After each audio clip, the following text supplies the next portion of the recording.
¿Qué tal? Los saludamos en una nueva transmisión de Semana Noticias. Recuerde muy bien, el primer canal digital de Colombia. En esta oportunidad vamos a hablar de una denuncia que se hizo justamente en Semana, que se hablaba de una red de corrupción al interior de la Fiscalía, de la Unidad de Lavado de Activos y de Extinción de Dominio, donde se estarían haciendo algunas exigencias a personas que fueron procesadas por narcotráfico y que tendrían algunos procesos pendientes con extinción de dominio.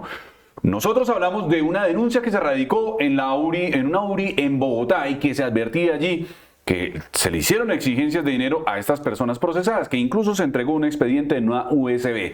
Esa información derivó en la captura de una serie de funcionarios de la Fiscalía y de la Policía que estarían comprometidos en esa red de corrupción. Ya fueron imputados, están privados de la libertad. Y hasta el momento no se conocía quiénes eran los autores de esa denuncia hasta ahora, que nuevamente Semana revela otro dato, otro desenlace en este escándalo. Estamos con Juan Carlos Ramírez. Él es conocido, y permítame que se lo diga así, me disculpo, más bien, es conocido como el piloto de la mafia. Usted estuvo procesado, usted pagó una condena en los Estados Unidos, ayudó incluso con la justicia de los Estados Unidos y desde incluso hace muchos años, desde el momento en que usted se iba a presentar a la justicia de los Estados Unidos, se habían acercado para hacerle exigencias de dinero a cambio de frenar procesos de extinción de dominio. Cuéntenos cómo ocurrió eso. Buenas tardes. Sí, antes de mi entrega sí me buscaron e inclusive en una ocasión llegué a pagar, pero pues eso quedó ahí. Yo en el año 2010 viajo a los Estados Unidos, tenía visa, me presento al gobierno americano para hacer mi entrega. Yo llego a los Estados Unidos en junio del 2010, empieza mi colaboración con ellos. Durante 3 años vivo en los Estados Unidos, en Miami, en la Florida. Duré colaborando hasta junio más o menos del 2013. Por el año 2012 o 13 tal vez, mi hermano me llama un día y me cuenta que lo ha abordado un policía. Ni idea, yo estaba en Estados Unidos viviendo en libertad en Miami. Y me dice que tienen unos bienes inmuebles que son de mi propiedad. Entonces me pasan la lista y yo los veo y corroboro que sí. Yo accedo a pagar la suma de 400 millones de pesos y me dan un plazo como de 1 año. Yo vendo los inmuebles. Con esa plata pago abogados, me radico en Estados Unidos y finalmente, como en el 2014, mi hermano me llama, me dice que lo buscó el mismo policía, que necesitaba otro dinero porque lo iban a procesar a él por su posición de que era testaferro, él y toda mi familia. Entonces mi hermano me llama y le digo, pero pues yo, ¿qué tengo que ver ahí? Pero bueno, recapitulemos. Entonces, en 2010, cuando usted se presenta a la justicia de los Estados Unidos, entonces luego lo llaman, le comunican que hay un policía que está haciéndoles unas exigencias de dinero, sí, para frenar, eso es para frenar un proceso de extinción de dominio. Sí, señor, para frenar un proceso de extinción de dominio sobre unos inmuebles que yo los vendo y ya ahí queda eso. Después la plata era para poner en plan tortuga pues el proceso de extinción de dominio, sí, y usted alcanzar a vender esas propiedades. Y así fue, se efectuó. Ya, y después ubican a mi hermano, la misma persona. ¿En qué año, perdón? ¿Cuándo ubican a su hermano? En 2014, creo, como un año después. Y lo ubican y le hacen una exigencia ya a él, que si no a él lo iban a procesar, que le iban a armar un proceso. Y pues él dice, no, pero yo, pues, como por qué voy a pagar si yo soy una persona que tengo toda la vida en actividad económica, legal, ganadera, comerciante, tanto mi papá, ganadero, comerciante, papá desde el año 70, tiene empresas de muebles, después se dedicó a la ganadería. Entonces ellos dijeron, no, nosotros no tenemos por qué. Y finalmente en el 19 hacen efectiva la extinción porque mi hermano no accede a pagar esa extorsión, ¿ya? Y nosotros estos hechos se los narramos a la fiscal cuando nos llaman o sea, nos hacen un tercer llamado, que yo estoy en España, eso ya es en el 2025. Ah, estamos hablando ya del año pasado. Sí, ya me salto ahí porque es la tercera extorsión que ya lo llaman a él lo buscan, yo estoy en España, eso es en junio, y le dicen que necesitan que pues si llegan a un acuerdo, porque tienen un caso donde están mis sobrinas, mi hermano, su ex esposa, está mi ex esposa que hace 16 años vive en los Estados Unidos, se quedó gracias pues a mi entrega y se pudo quedar en los Estados Unidos con mis hijas. Está mi esposa actual y estoy yo metido ahí, que eran con órdenes de captura ya hechas, que son órdenes de capturas que se comprobó la fiscal del caso de extorsión. Me narra que sí, efectivamente estaban firmadas las órdenes de captura. Entonces lo llaman a mi hermano, le exigen la suma de 800 millones de pesos, de los cuales se da una suma para el proceso y entregan una memoria.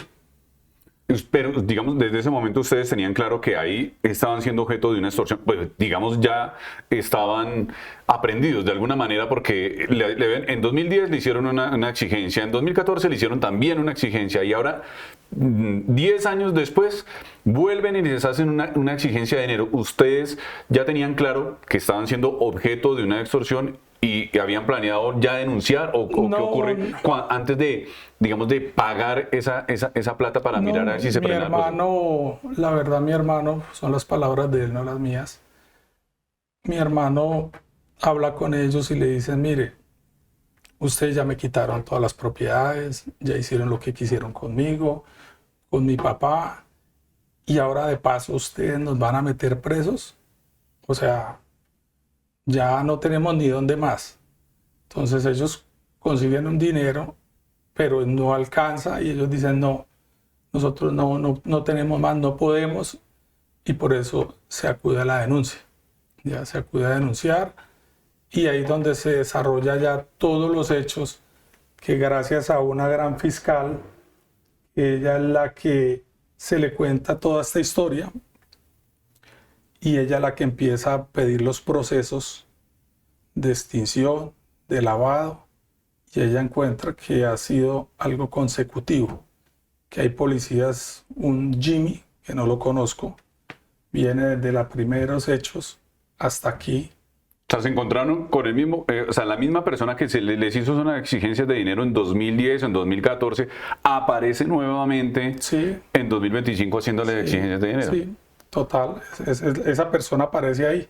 Ya, entonces, pues, ella misma pues, se da cuenta de lo que está pasando y por eso se dan las capturas de esa persona y de las otras. Pero yo tengo conocimiento porque yo alcancé a tener una charla con un intendente que está capturado y esa persona, esos hechos de esa charla están en la Fiscalía Nexos, donde él me dice que yo le digo, venga, colabore, venga, acérquese que le dan beneficios. Y él dice ¿Que le van a dar beneficios que en la fiscalía? Sí, en la fiscalía por colaborar, por delatar. Y él con una seguridad y certeza me dice, no, esto es muy grande y a mí me matan y a mi familia. Y él renuncia. Entonces yo, ok, listo, yo voy a la fiscalía y narro los hechos. Ya, esos están informados en la fiscalía. Al igual, cuando yo llegué a Europa, yo llegué como en agosto, me acerco porque me tocaba declarar, porque a mí me llamaron de Europa las personas de la extorsión a narrar los hechos que están ahí y me doy cuenta porque está el fiscal Bula y hay una persona, el secretario, no sé cómo se llame, él narra que ya han sido amenazados y que la doctora ha sido amenazada, mi hermano, yo hemos notado ya, tenemos seguimiento. Para mí esta entrevista es una denuncia que yo hago porque estoy siendo perseguido por algunos organismos de la policía. No puedo decir que el total, no, algunos. Y esas personas han llamado a personas donde reside mi familia. No sé qué le dijeron, si fue amenazante o no, porque no quisieron hablar, simplemente nos dijeron, hicieron unas llamadas y nos dijeron no queremos saber de ustedes, no queremos nada. Creo yo que tiene que haber sido algo muy malo. Hay algo bien importante y es que durante la investigación, y usted lo ha dicho, la Fiscalía detectó que efectivamente estaba ocurriendo un caso de extorsión de parte de funcionarios de la Fiscalía y de la Policía relacionados o vinculados con extinción de dominio y lavado de activos. Nosotros lo revelamos en semana de cómo era que estaba ocurriendo eso, pero usted dice algo que es bien importante, que es mucho más grande de lo que se conocía, es decir, no serían ustedes los únicos que estaban siendo extorsionados. Son más personas y dentro de la investigación que se hizo en semana también se estableció que eran más personas que o pagaron las condenas en los Estados Unidos o estaban pendientes de pagarlas, pero que se les acercaban para hacer ese tipo de exigencias. ¿Qué conocido ustedes? Tengo un amigo que no lo puedo nombrar. Yo lo acerqué a la fiscalía, pero por miedo la fiscal no puede constatar lo que estoy diciendo. Le hice una llamada a la esposa y a él le lograron quitar bajo amenazas 700 millones de pesos. Tengo el caso de los Romero, que les quitaron todos los bienes, los metieron presos y no había, o sea, a mi juicio, porque yo conozco a toda la gente de Villavicencio, los ganaderos, los arroceros, y ellos son unas personas prestantes. Sí, que la niña tuvo una relación con una persona que estuvo vinculada al narcotráfico. Sí, eso no se puede desconocer, es una realidad, pero fue una relación, yo lo sé, de 2 años, y eso fue hace muchos años. ¿Y cómo ocurren? Cuéntenos, es decir, cómo, ya sabemos que, digamos, sí, se acercan unos policías o unos funcionarios y les hacen exigencia, les dicen, ¿qué es lo que les dicen puntualmente para que, de alguna manera, como usted lo ha revelado, muchos terminan accediendo a pagar, o sea, acceden a esas extorsiones? ¿Qué es lo que ocurre? ¿Cómo ocurre todo eso? Lo que narró uno de los que era abogado, que me enteré ya después que no era, nunca fue abogado, es que ellos le dicen que ellos tienen organizado en la fiscalía con el contador forense, dejan unas falencias para que se pueda tumbar el proceso. Ya inclusive aquí yo he querido y he estado a disponibilidad de la fiscalía. La doctora radicó para presentarme a la fiscalía y quería conocer el fiscal, cosa que nunca me llamó. Para mí el fiscal está involucrado en esa organización porque firmó unas órdenes y porque nunca las hizo, o sea, las desarrolló. Que unas órdenes de captura, ¿por qué Sí, nunca sobre las, todo, por qué no las hizo porque efectivas? esperó. Ajá. O sea, eso sospecha. El contador forense, a ver, tengo un hecho que me causa mucha risa y es que esa persona, en mi declaración de renta, como ven que no tengo una falencia, dice que Kenbor de la Montaña me paga a mí 600 millones. A mi ex esposa, lo mismo. A mi esposa, lo mismo. Y resulta que pasaron muchos años, pude ir a Kenbor y cada uno recogimos la información y jamás existió un pago, porque yo nunca he tenido una relación comercial con Kenbor de que ellos me deban. Yo compré, ellas compraron. Entonces imagínese, ¿cómo va a justificar usted un error 3 veces? O sea, se supone que estamos hablando de un contador forense que debe ser élite para estar en la policía. Me imagino que son escogidos por concurso. Sí. ¿Ya? Entonces, eso que diga, no es que me equivoqué o es que yo no pensé, venga, yo quiero decirle a la sociedad, una cárcel, yo la conocí ya, y una cárcel no es un resort. O sea, que usted va a mandar a 2 niñas de 20 y algo de años, a una señora, a otra señora que viene de Estados Unidos, como si eso fuera un resort. O sea, vaya y descanse. O sea, y en esta oportunidad, digamos, ya remitiéndonos a 2025, que es cuando en semana se hace la denuncia, donde se explica qué es lo que ocurre, en ese escenario 2025, ¿cómo es que ocurre? Es decir, ¿se acercan quiénes? ¿De qué manera se acercan? ¿Cómo ocurre? Yo no estoy acá, se le acercan a mi hermano. ¿Cómo? Creo que fue por un abogado en Villavicencio que le dijeron que mire, que le querían colaborar, que había un caso, y pues él me transmitió eso porque yo estaba en Europa, yo no conocía a ninguno. ¿Ya? no, o sea, yo no, él fue el que me narró todos esos hechos y lo que puedo saber, a él lo interceptan dos personas, uno que decía que era abogado, que no es, otro que era como un funcionario que tampoco es, a través de un amigo de toda la vida de nosotros. Ya lo buscan y él empieza a hablar con ellos. Sé que lo abordan en Villavicencio, lo montan en un carro, le dicen supuestamente que yo era amante de una mujer del llano que tiene su negocio que ni idea, pero lo montan porque realmente estos son llamados, lo dicen los policías, carpetazos. Entonces yo lo que sé es... Carpetazos es que le arman un expediente o ¿a qué se refieren con carpetazos? Arman un expediente, pero no para poderlo vincular a un proceso Claro. judicial. Y no con unas bases concretas, o sea, no con verdades. ¿Ya? Entonces, eso es lo que me narra él. Inclusive yo en una ocasión hablo con el tipo. Le digo, venga, mire, ¿cómo va a pedir todo ese poco plata? Que no sé qué. Y el tipo, no, es que ya ustedes en las órdenes de captura, ustedes ya van presos. Entonces le dije, pero ¿por qué? O sea, yo no entiendo. Si primero, yo no viví en Colombia desde el 2010. Yo dejé de declarar renta porque pues viví en Estados Unidos, no estoy obligado ya. Estuve preso desde el 2013 hasta el 2019. O sea, yo decía, ¿en qué momento? O sea, no tengo una cuenta corriente porque nosotros los que hemos tenido antecedentes por narcotráfico en Colombia jamás podemos tener una cuenta corriente.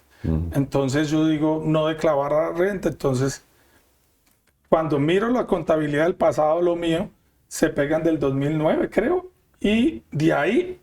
Y entonces montan a su hermano en un carro, le dicen, bueno, él tiene una relación con una señora que tiene una... No, soy yo. Por eso, usted tiene una relación con una señora que es comerciante, y ahí, ¿qué más empieza a ocurrir? No, a él le muestran, le mandan policías a la finca a decirle que mire que ellos, o sea, eso es verdad, lo hacen ir a una inspección de policía y le hacen unas llamadas. A mí me llaman a Europa. Yo cuando antes de irme para Estados Unidos, yo tenía 2 armas con registro y cuando regreso se han perdido. Entonces yo pongo un denuncio, como en el 2019, 20 más o menos, en Cartagena, y estoy en Grecia cuando recibo la llamada al teléfono de mi esposa. Me dicen, señor Ramírez, es que lo llamamos de una fiscalía de Cartagena, es que se ha efectuado un homicidio de varias personas y usted está involucrado porque sus armas fueron encontradas aquí. Entonces yo le dije, pero ¿cómo así? Primero, yo puse el denuncio en Cartagena, pero las armas se perdieron en Bogotá. O sea, no veo la relación. Entonces me dicen, no, venga, vamos a averiguar, vamos a ver. Y lo volvemos a llamar. Le dije, deme su información. Y yo llamo a la doctora Paula y ella corrobora y eso nunca nos dieron ni ninguna explicación. O sea, no se supo nada que pasó al fin con las armas o los homicidios. ¿No? Simplemente fue por, o sea, como buscando mi ubicación, no sé, lo hicieron, ya. Y luego, y listo, y entonces están en eso, le hacen esas exigencias, o están en el vehículo. Es que estoy tratando de ubicarme en el espacio en el que le están haciendo las exigencias a su hermano. Entonces están en el vehículo, él con las personas que le están pidiendo. ¿Qué le empiezan a decir a él? Bueno, le tenemos un proceso, lo vamos a capturar, entonces, ¿cuál es la solución? No, que ellos tenían los espacios contables para, o sea, nos presentaban en la fiscalía, nosotros muy probablemente pues no quedábamos presos y que el proceso seguía, pero ellos habían dejado unas falencias que el contador forense las había dejado para que el proceso en el camino se iba a caer. Es decir, entonces, ellos les dicen, tenemos un expediente, hay un expediente por lado de activos, que va a derivar en una extinción de dominio, y está el expediente, ya están listas las capturas, pero lo que podemos hacer es contaminar el proceso para evitar que se hagan las capturas. Más o menos le entiendo eso. Y afectar No, el las proceso capturas iban. Pero digamos, ellos cuando dicen que dejan un espacio, un vacío en los estudios forenses, es para para contaminar eso. No, y que más no adelante, o sea, pues lo que yo veo, me imagino que por decirlo lo de la contabilidad que le expreso a usted, de que yo realmente, a mí Kenbor nunca me paga, o sea, mi contabilidad está bien. Entonces ellos dicen, no, mire, un error es que Kenbor no, sino mire, él hizo fue una compra, entonces su contabilidad está bien. Para zafarlo Para de responsabilidad. zafarme. O sea, ustedes pagaban para zafar, para que los zafaran de responsabilidad Así es. de esto. Bueno. ¿Y qué más empieza a ocurrir más adelante? Entonces, cuando ya empiezan o se concreta alguna negociación, ¿qué es lo que ocurre más adelante? Mi hermano entrega un dinero que se concreta y se entrega ese dinero y empiezan a presionarlo, que si él no entregaba el resto del dinero, que ya lo iban a agarrar preso, que tenía que entregarlo, entonces yo estoy en Europa y le digo, venga, yo no tengo la plata, usted no la tiene, pues denuncie, porque ¿qué más vamos a hacer? O sea, yo no veo fundamento. Entonces él me dice, no, yo denuncio. Le dije, denuncie que yo lo acompaño. Y se denuncia, ¿ya? Y ellos, entiendo yo que hay, en el artículo que nosotros publicamos en Semana, hablábamos de una USB, de una información que alcanzó a salir de la Fiscalía. ¿Esa información efectivamente la alcanzaron a entregar? La Fiscalía lo tiene y por eso se crecen las capturas, ¿no? Porque ellos empiezan a ver de dónde sale la información. La fiscal tenía tiene la información. Y esa información se logró corroborar, es decir, se supo que efectivamente salió de un dispositivo de la Fiscalía o que lo hicieron en un café internet. ¿No? Salió de un dispositivo de la Fiscalía. Listo. Y ahí entonces empieza toda la investigación que derivó en la captura de los funcionarios que conocimos en el mes de diciembre. Sí. Y debido a lo que estoy narrando los hechos, la fiscal solicita, porque uno no puede, el caso de lavado y el caso de extinción, y se da cuenta que hay funcionarios que vienen desde el de la extinción metidos con esta organización. ¿Ya? Y el de lavado pues encuentra también las falencias contables que nos expresa que eso es un carpetazo. Exacto, y ahí empiezan ustedes a entender, de acuerdo con las versiones de los mismos policías que incluso estarían involucrados y funcionarios de la Fiscalía, que esto es una red mucho más grande y peligrosa, pues. Sí, claro, por supuesto. Mire, al funcionario que recibió la denuncia cuando yo fui en Palo Quemado, él expresó que el señor Jimmy le ofreció una suma de dinero, creo que 50, 100 millones, o que pidiera para que ayudara a manejar el caso, o que si él no colaboraba, había una banda de sicarios que trabajaba para la organización de él, que era el San Andresito. Entonces, inclusive ese funcionario renunció, me imagino, lo intimidaron y renunció. Y de ahí fue que pasaron para la fiscal, para el búnker, el caso. Y entonces se entiende entonces que sería una organización criminal que se dedica o que está integrada por funcionarios de la policía, de la fiscalía, que se acercan entonces a personas que han tenido procesos por narcotráfico y empiezan a hacerles esas exigencias de dinero para no abrirle nuevas líneas. Lo que yo percibo, por ejemplo, en la fiscalía, cuando estuve colocando la denuncia ahora de la persecución de mi hijo que le hicieron en Villavicencio, la mía en la casa de mis hijos, yo percibo que el caso ya como que 8 capturas, 9 capturas y ya. No hay el interés de acabar con una organización. Yo quiero denunciar, esto es una organización, esto no es 9 policías corruptos. Aquí hay más arriba de ellos. Yo sé que hay un coronel de apellido Chitiva que está detrás mío. Sé que corre mi vida a riesgo.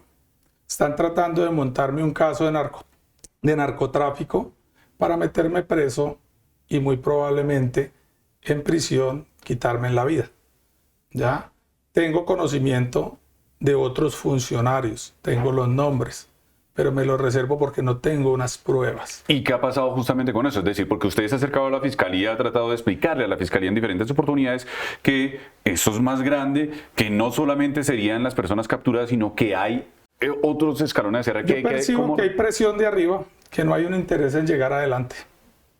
No hay un interés, ya no hay. O sea, son 9 individuos y ya, pero básico, yo me entrevisté con un intendente, de sentido común y policial.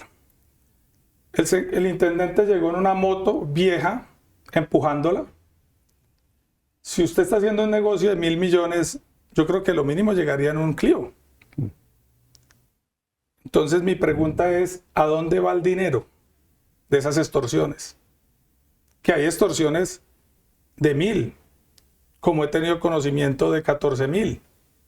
Exacto, a eso voy. Es decir, ustedes han conocido, digamos, ustedes dentro del mundo de las personas que han sido procesadas por narcotráfico, pues han tenido comunicación. Se lo pregunto, ¿han conversado? ¿Les ha pasado lo mismo? ¿Son varios a los que les ha pasado lo mismo? La verdad, uno se entrega a las autoridades americanas o los que son capturados. Vamos, afrontamos la justicia americana, pagamos nuestra deuda a la sociedad americana, pero realmente nosotros somos perseguidos policial y fiscalmente por el resto de la vida.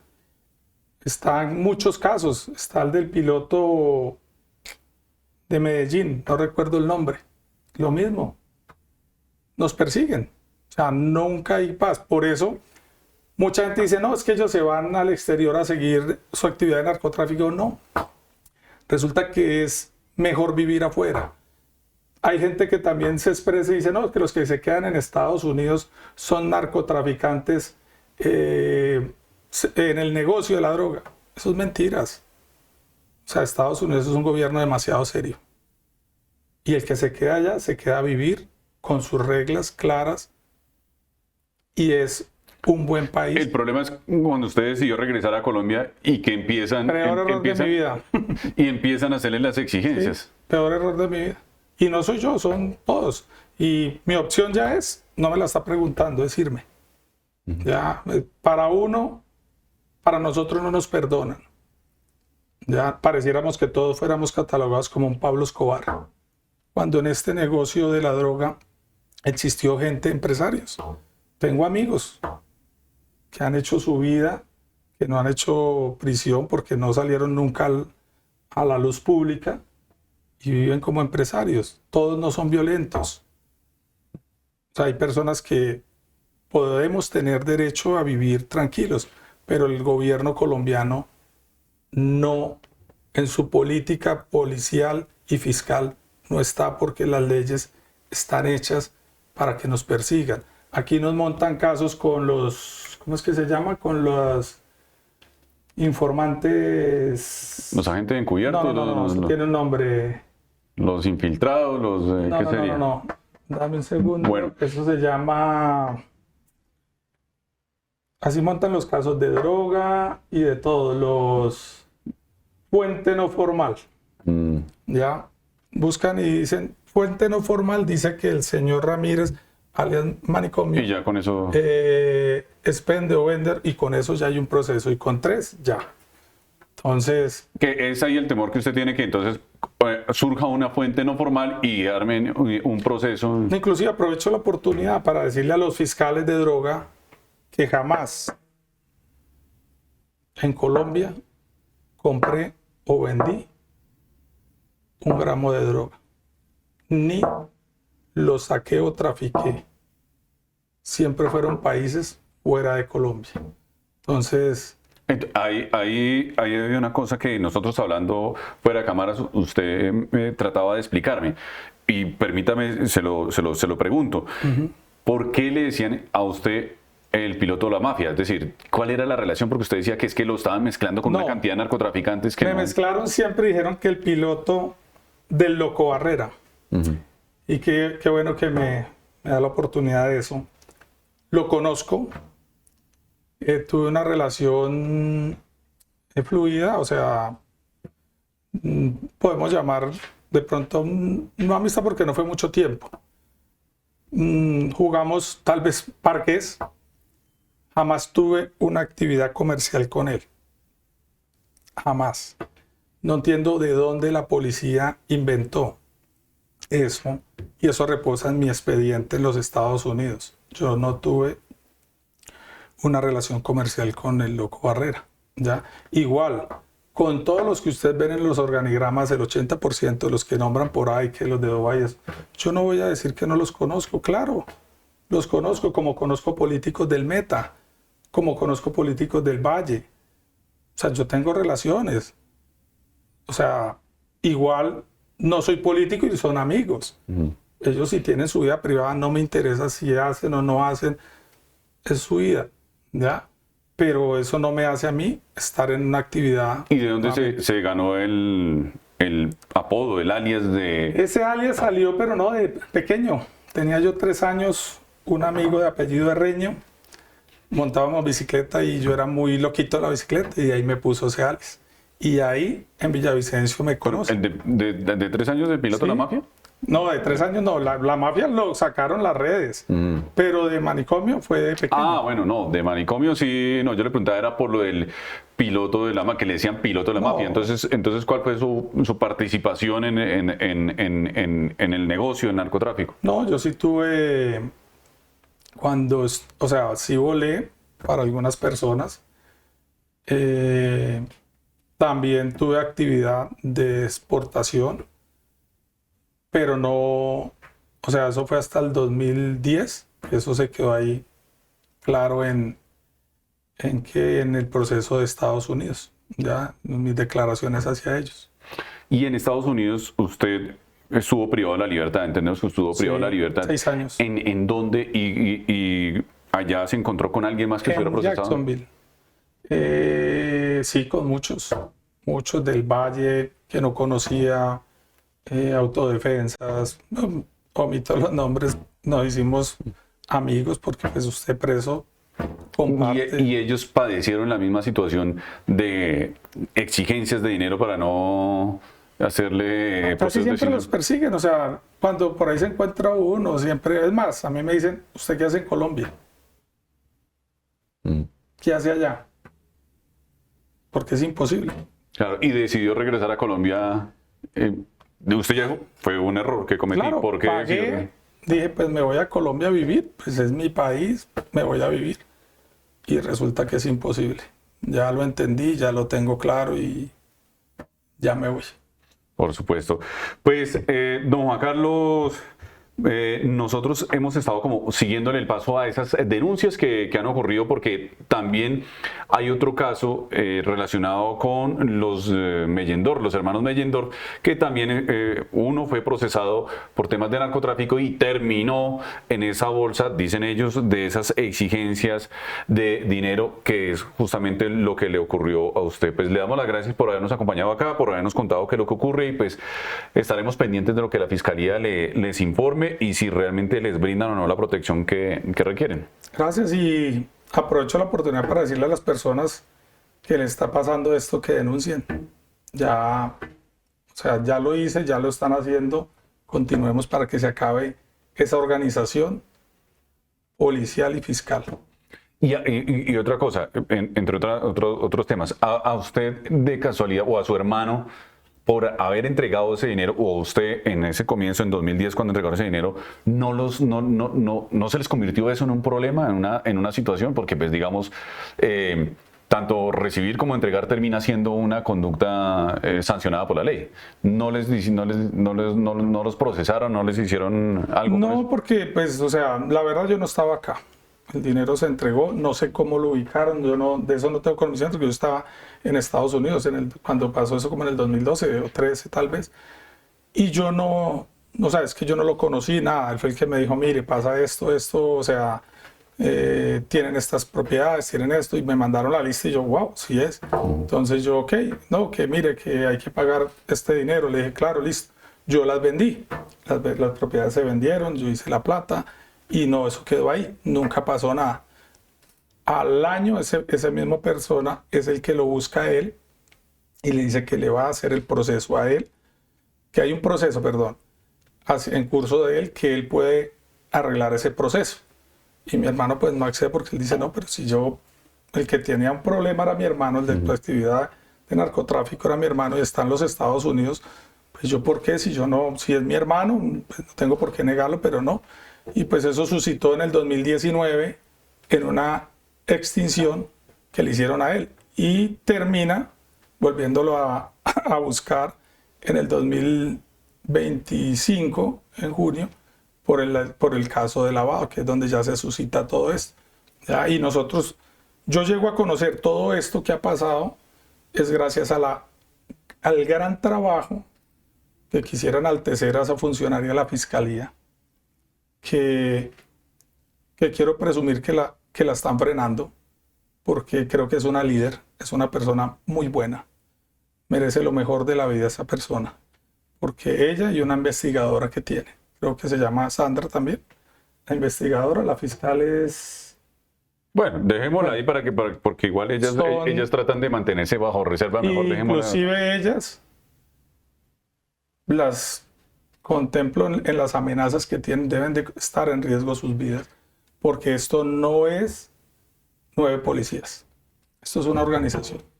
Una organización criminal, dice Juan Carlos Ramírez, que lo conocían con el alias de Manicomio o el piloto de la mafia, y ha advertido aquí en Semana que fue él la persona, bueno, sus allegados, los que denunciaron en la fiscalía que se estaban haciendo exigencias, que había una organización pidiendo dinero para frenar procesos de extinción de dominio y de lavado de activos. No es una única denuncia, son varias las denuncias que están, y por eso es que le están pidiendo a la Fiscalía que no se quede con las personas que ya fueron capturadas luego de esta publicación, de esta investigación de Semana, sino que avancen, porque hay más personas que estarían vinculadas de alto nivel. Ya ha dado algunos nombres, ya ha dado algunas pistas, y por eso le pide a la Fiscalía que avancen con la investigación. Don Juan Carlos, pues muchas gracias por estar con Semana. Gracias, muy amable. Feliz noche.